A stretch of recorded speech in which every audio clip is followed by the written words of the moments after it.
when my Srila Gurudev left, I put aside my own literary ambitions for my own novels and things like that, and I dedicated myself to working on his biography. And so this is what I started doing is daily typing. Actually, when our Srila Gurudev left, then since 2005, I've been living in the Ma ashram under Gurudev's direction with Srila Premananda Prabhu. And so he was such a beautiful, loving influence. And so he was speaking about Gurudev for 1 year. Actually, he said that now it was very interesting when we came back from Navadvip from Gurudev's Samadhi. He said, for 1 year I'm going to speak about Gurudev's glories. And so he actually said oh, don't record it, don't type it or anything. So immediately it was like, oh, I should start transcribing it.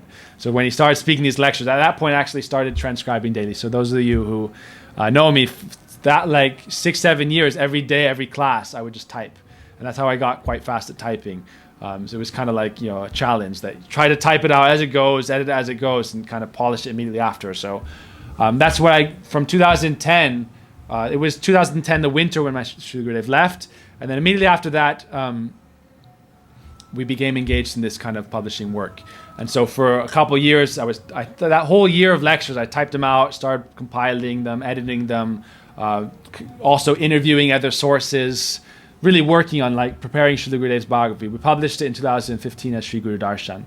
So it was collected and compiled from all these different lectures, from Gurudev's own writings, from Gurudev's own recordings, from other people who knew Gurudev. So that was a very powerful experience, and that was a difficult challenge. That was, I would say, the most difficult thing I've done in my life. I mean, it was amazing challenge, and it was very good. You grow a lot from it.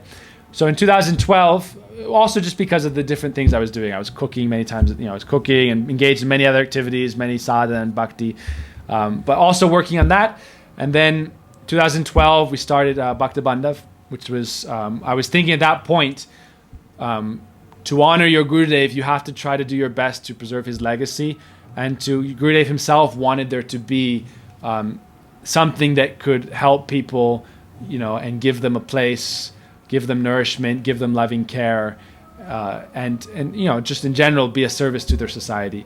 So I was, we were thinking about, okay, what should we call it and things like that. Ultimately, by Prabhuji's desire, and he was speaking a lot about the specialty of Bhakta Bandhav as the name of Gurudev. If you could read Gurudev's biography of his own Guru, Param Gurudev, the Charya Keshari Jivani, the biography of his own Gurudev that Gurudev wrote. Gurudev said this was he was most proud of this contribution he gave, because Gurudev published 80 books in English and many other books in other languages also. And he had so many lectures despite that, 10,000 lectures aside from his books. So Gurudev was very much, had love for this biography he did of his Gurudev. And in that biography, when he met his Gurudev, when he got initiation, he was given this name Bhakta Bandhav. In 1947, when he got initiation, his Gurudev gave him this name, Param Gurudev gave him this name because it means somebody who is the best friend of the devotees. Bandhav in Sanskrit means superlative friendship. There's different words that describe different levels of friendship. The highest level, it's called the bondage of friendship, the bondage of bhakti or love, of dedication. So bandhan means bondage, but it's the friend that you are so bound to, who loves and cares for you so much that you can never separate yourself from. It's that pastime of Dambandhan Leela when Mother Yashoda binds Krishna. It's that power of her devotion was so great that it binds him. God himself, who is immeasurable.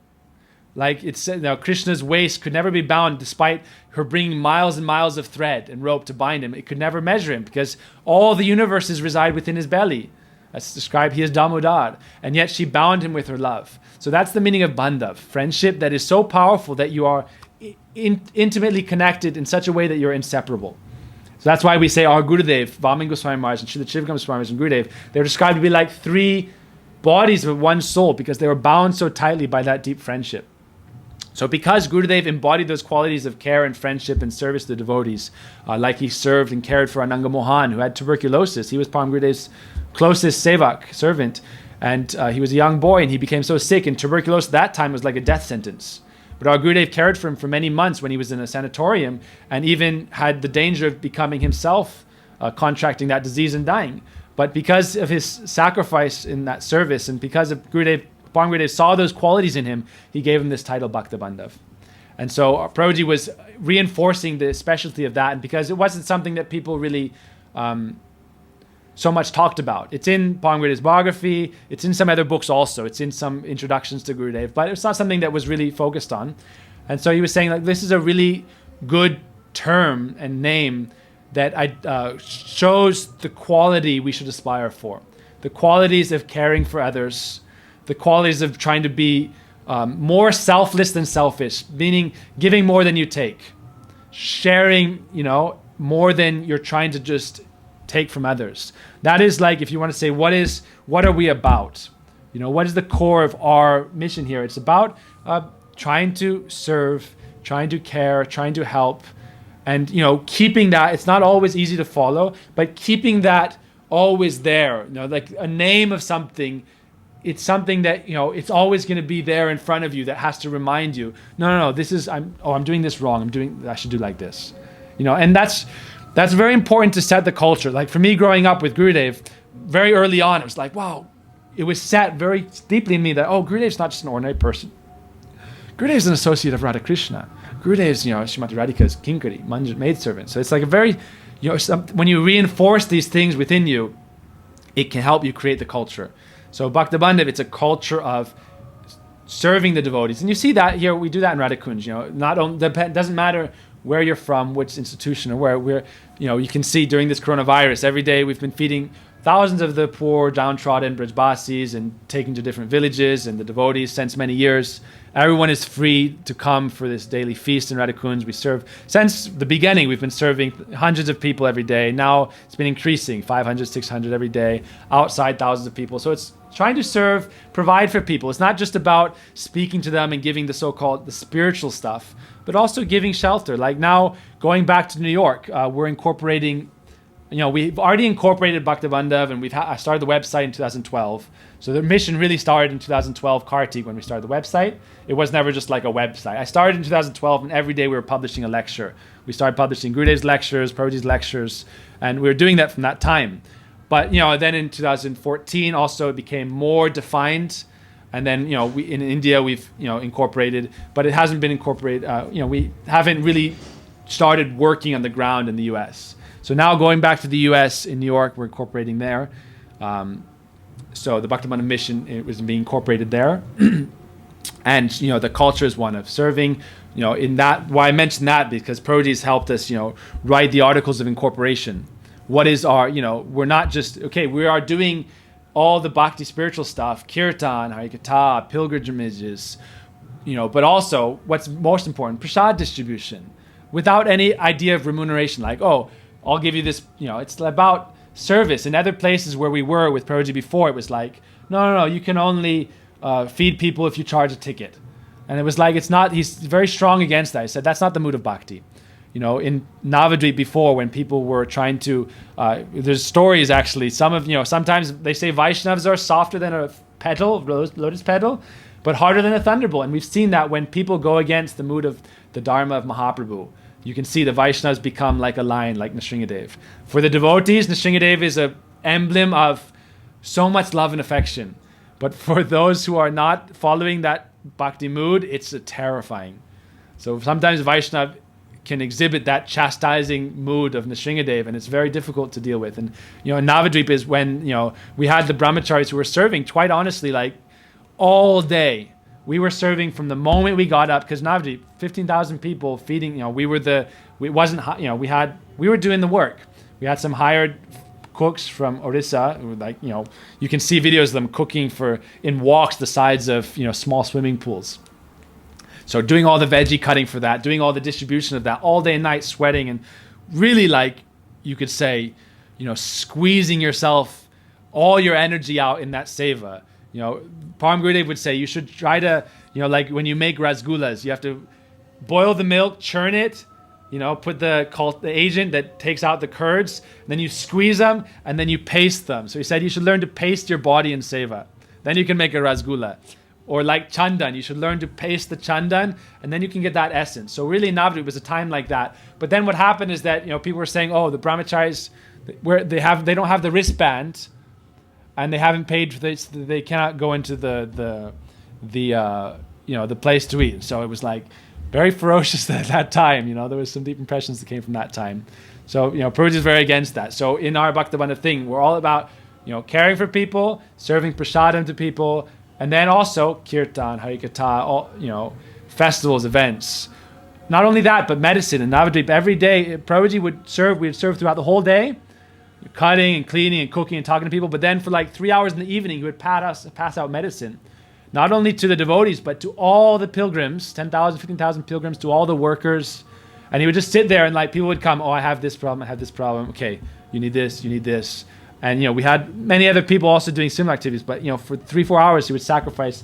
And so like Prabhuji is a good example of that, because in Navadvip, those were some of the more spiritually transformational times, because I would see how Prabhuji would never give up his sadhana, his spiritual practice. Gurudev's chanting, for me, a big part of what I would say my sacrifice is learning now, Gurudev would say you should try to chant 1 lakh Harinam every day. This is something that, you do it sometime, you fall from it sometimes, but, you do it and then you go and responsibilities come up like you can't believe. And it becomes very hard to maintain that standard because it takes, 5 hours or something like that. And it's like, 1 lakh Harinam a day is for people who don't know. It means chanting 100,000 names of Sri Radha Krishna together in the Maha Mantra. So you chant 64 rounds on this rosary, the beads of Tulsi beads of 108 beads, and do that 64 times. It's approximate to 100,000 names. So Prabhuji, what he would do is, since he joined the Math, this was way back in the early 70s, he was always chanting a lot, and he would cook and clean 3 times a day, but then he would go to, the Jamuna for the whole afternoon, 3-4 hours, and chant all the Harinam and come back.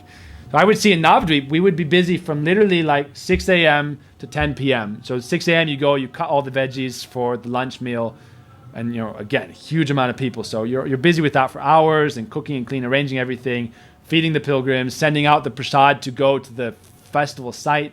These pilgrims are walking 10 kilometers. You got to cook the food and then transport it to where they are, serve it out, bring it back, clean the pots, wash, repeat. I mean, if you've never been on the Navadvip Parikrama, what to speak of as a pilgrim, but as the sevak, maintaining the pilgrims, you can't really understand what it's like. I mean, it's literally your entire day engaged. So Prabhuji, what he would do is, he would wake up at 1 in the morning, chant 64 rounds, then we would all go to the Ganga, take bath and do prayers on the bank of the Ganga for about half an hour, bathe, and then come back and immediately go to the kitchen all day serving. And then in the evening, he would distribute the medicine till about 9, 10. And then, we would have a 1 hour or so in the afternoon where we'd do a class and some kirtan. But really, it's just like really amazing time. So the idea of what we're trying to do is trying to be of seva, and with that mood of friendship, that mood of caring, what can get lost in translation, when you're trying to do your cause, Sometimes it can become too much about, how are we going to do it if we don't have money, and why we should charge people, charge per plate, have these restaurants, things like that. We've never really done that. And yeah, maybe you have a restaurant and you do things like that also, but you should always, Prabhupada Swami Maharaj would say, I don't want anyone going hungry around the temples. And so you can see here in Radhakunj, actually every day, anyone can come. We cook, like 3,000 puris every morning and sabji and rice, and everyone can come outside and take prasad as much as they need. And in the afternoon, since years, we take out prasad around the locals, and we give prasad. And nowadays, actually, we're taking, we give every year. Actually, Prabhuji is very sweet because he gives donations, money, to all the different temples in Vrindavan, all the Gaudiya mats, to all the main old Goswami mats, like all the main Devalaya temples. Also, plate, silver, things for the deities, cloth for all the deities. Every year we send cloth, like for the deities' outfits for all the temples in Navadvip, actually. All the different temples in Navadvips and all the Gaudiya mats, we send boga. So it's actually very nice to see. In Vrindavan, we send to all the widows' ashrams, and also the Babaji's ashrams. Serve everybody. Because that's our Gurudev's mood. Gurudev was famous as Bhakta Bandhav. He would go to all the Brijbasi villages and serve them. He was very famous for that, actually. And so, really, what are we doing if we're not serving? Like, what is the purpose of what we're doing here if we don't have some seva? So that's a very deep, integral part of what we're doing. That's why I was saying, not just giving prasadam, but giving medicine. Actually talking to people and caring for people. And it's very demanding, because naturally that is, and everyone has different tendencies and different skills and how they can engage in that. But this is, we're not just about the sometimes you get too into the transcendental that you don't do the practical and realize that that's also transcendental.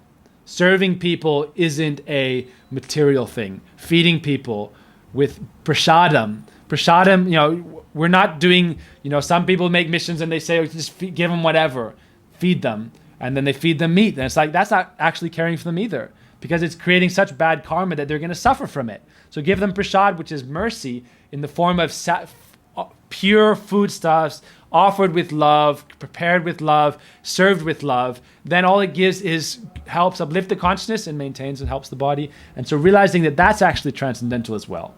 How important it is to understand the glory of prasadam. And you could talk about prasadam for so long, actually.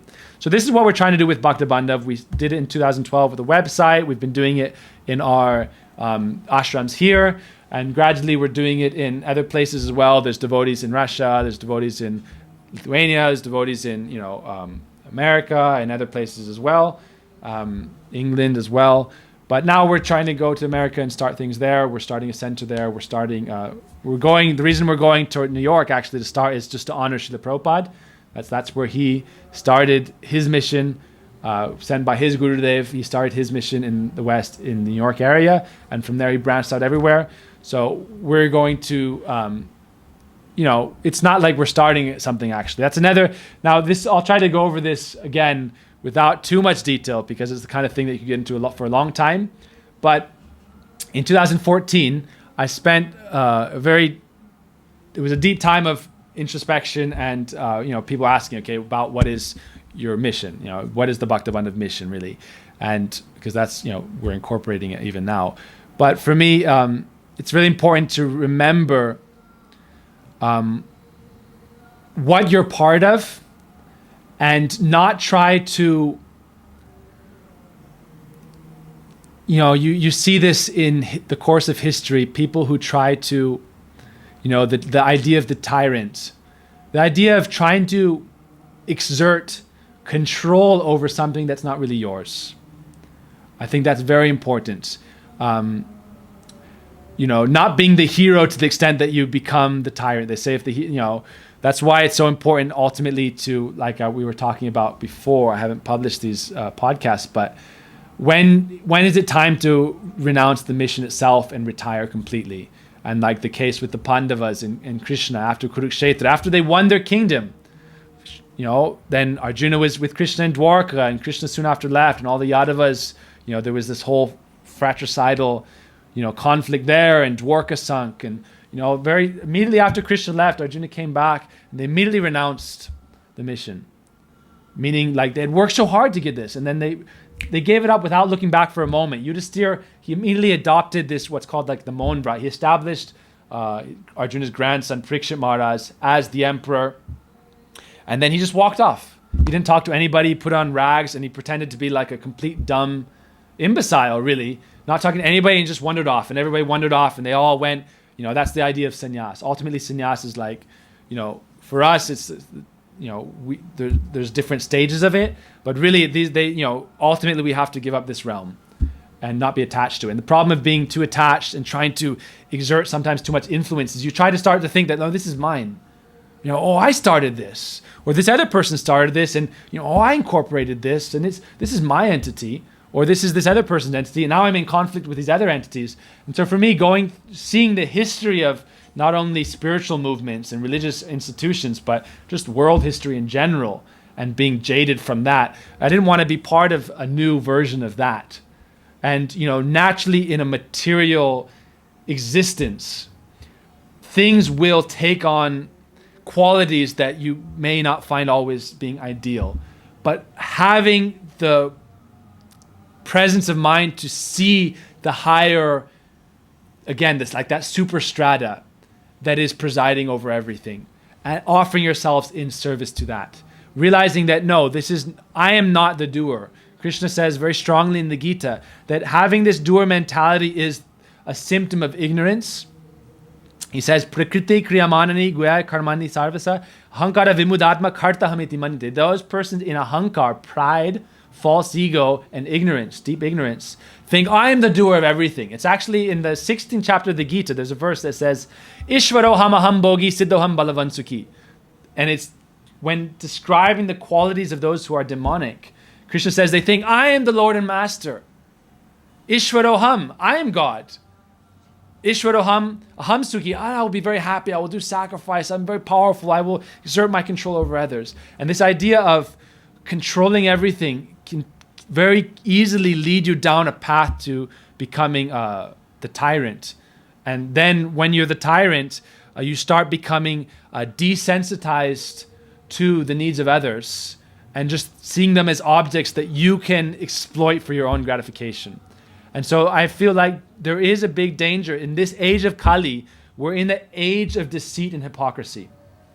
And we see that in filtering through everywhere.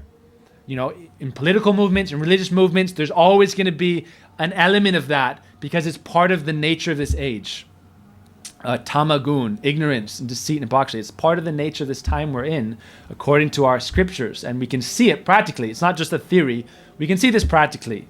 And especially in this age also, they say that, especially in this present age, the Brahmin class, which means the priesthood, or the intellectual class, Bhaktivedanta Prabhupada would say that the Brahmins are like the intellectuals, the scholars, the academics, or the priests. And in this age, the demonic forces enter into them and subvert them. And then by doing that, they destabilize society because the Brahmin is supposed to be the head or the leader of society. And if they're proper Brahmins, it's more like the Aristotelian or the Plato kind of the philosopher king, which is like the Maharaj. No possessions, but serving and helping everybody. That's the true ideal of the leader. So the idea of not possessing anything, being this kinchan, understanding everything is God's, and you're just the humble servant. So for me, as I was going through these ideas of like, what is we doing truly? And seeing the problems we have in society, realizing that no, what we're doing is part of the absolute whole. And that is, it's something that is, we hear these philosophies day after day, I'm not the body, and the absolute truth, and what is the divine reality. And yet, it's very easy to just become accustomed to saying these things without internalizing and acting as if they're true. Acting like we are the doers and we are these bodies and this world is eternal. The idea that everything here is temporary, but there's this eternal, beautiful Sanatan Dharma reality that is eternally present. And so the idea of Bhakta Bandhav as a name for that which is Sanatan, that is what is eternal truth.